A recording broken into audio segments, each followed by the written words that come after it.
I just wanted to give you an example here of a pretty strong introduction. So, the way you start your paper is incredibly important. You know the whole business about first impressions mattering, but when you're writing an essay, it's really true. You have a few sentences to grab your reader's attention, and if you don't snag them from the start, you might lose them forever. And also, a good introduction can buy you a lot of space with your readers. So if you've got a good intro, even if the rest of your paper fades a little bit, um, you can kind of get away with it because you had them in the palm of your hand from the start.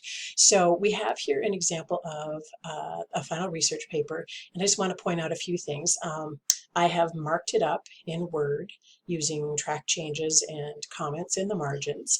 So you can see just the kinds of things that I would note in an introduction, but also I want to say that this is a pretty solid example. It is the one and only place in the research paper where it's okay to use I, the first person, and to include a personal anecdote. So you're kind of establishing your link to the topic when you choose to do this, and it establishes some credibility for you. You don't have to start with a personal anecdote, but I can tell you that, from the reader standpoint, it actually is one of the more interesting ways. I would beseech you to please not do the trite and hackneyed opening with a have you ever wondered about, have you ever, so don't use the word you first off, but those kind of opening questions, dare I say it, they're kind of lazy. They're kind of I don't know, as a reader, I'm always like, no, I never have, thanks.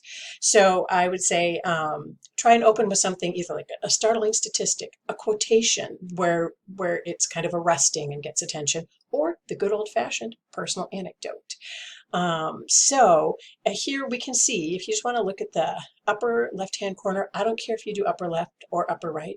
This is where you give your heading. So what's the class, who's your teacher, what's the date, that kind of stuff. You should have a title. It should be centered.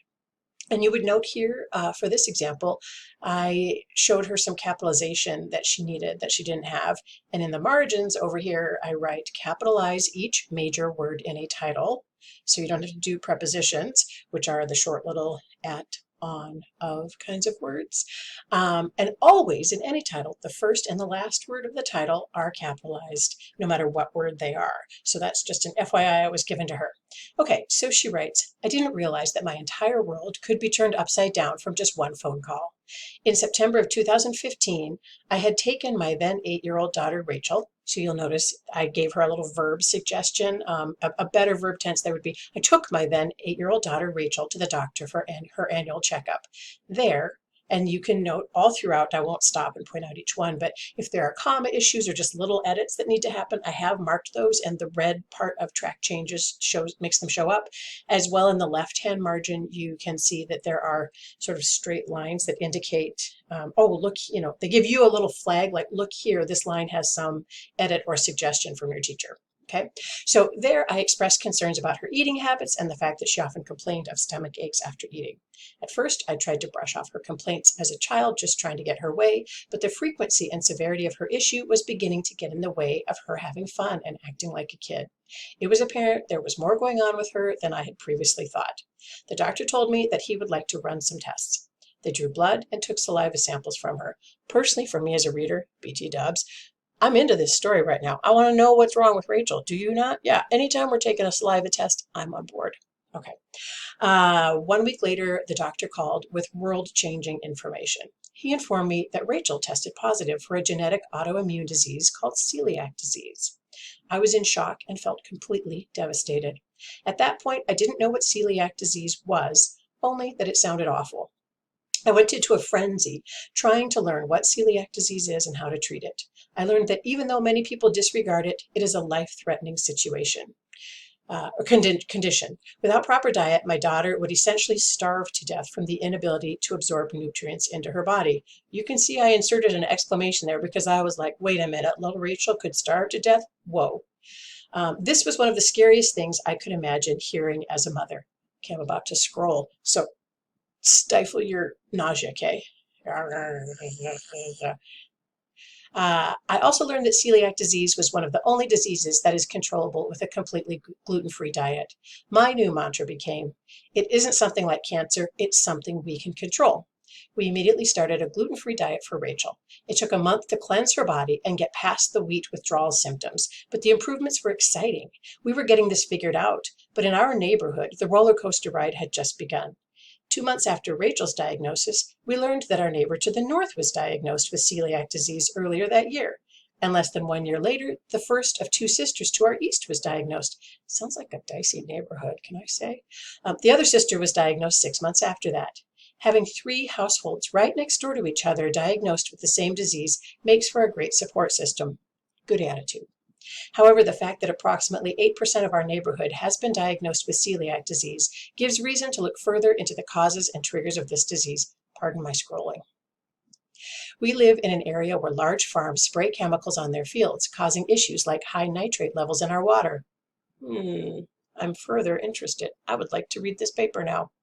This is one factor that causes me great concern for the safety of my children, myself, and my community.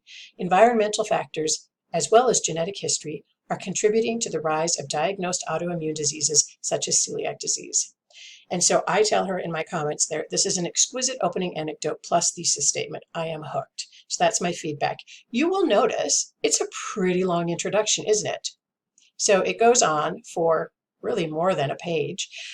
As a rule of thumb, in any academic paper that you write, you don't want your paragraphs to go on for a whole lot more than a page. You really don't want small paragraphs, though. I see that tendency a lot in students, really short paragraphs. It's actually better in academic writing to hang with a paragraph and develop it more.